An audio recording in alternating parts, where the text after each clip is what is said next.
भोजपुरी लोकगीत बहुत सुंदर भाव बा। कैसे अच्छा लगे तो कमेंट करके जरूर बताइए आप सब।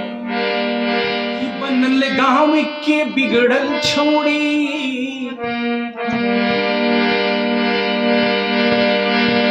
कि बनल गाँव के बिगड़ल छोड़ी, अइली हमरा गाँव। कि बनल गाँव के बिगड़ल छोड़ी, अरे अइली हमरा गाँव। अरे पाँव के पायल ऐसन छनकवली, कि गह गह करे।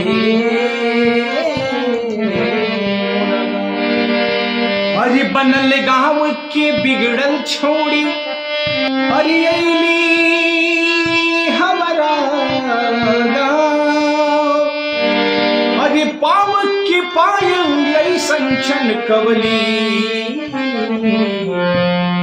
कि गह गह करे। अरे कुसुम फूल यस गमकत देहिया, अरे कुसुमे रहे उनकर नाम। अरे 4 दिन में तहलका मचवली, पागल के भगली गाँव। चल गई का करके, बहुत सुंदर भाव आ गया। कैसे त दर्द दिल की बढ़ा के गई,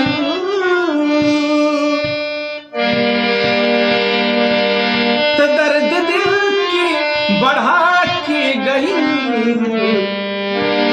आइल हितई में वो 4 दिन खातिर बाकी हल्फा मचा के गई। कि आइल हितई में वो 4 दिन खातिर बाकी हल्फा मचा के गई।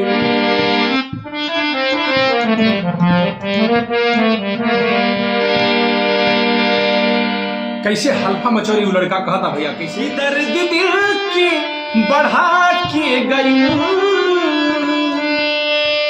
दर्द दिल की बढ़ा के गई। आइल हितई में वो 4 दिन खातिर बाकी हल्फा मचा के गई। आइल हितई में वो 4 दिन खातिर बाकी हल्फा मचा के गई।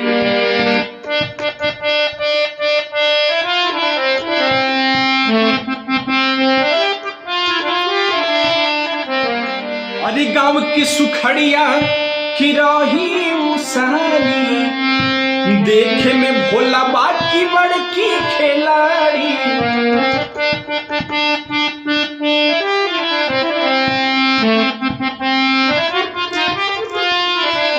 अरे गाँव की सुखड़िया की रही उसारी, देखे में भोला बाकी बड़की खिलाड़ी।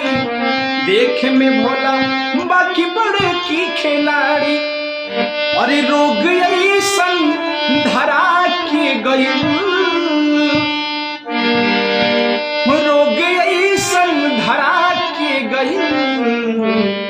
ओकरा चक्कर में जे जे भी पड़ल सबके चूना लगा के गई। ओकरा चक्कर में जे जे भी पड़ल सबके चूना लगा के गई।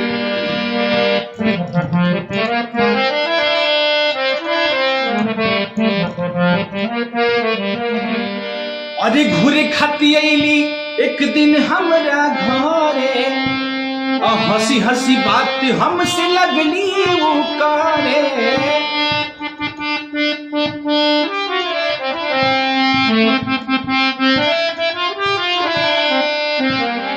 अरे घूरे खाती अइली एक दिन हमरा घरे, हंसी हंसी बात हमसे लगली वो करे।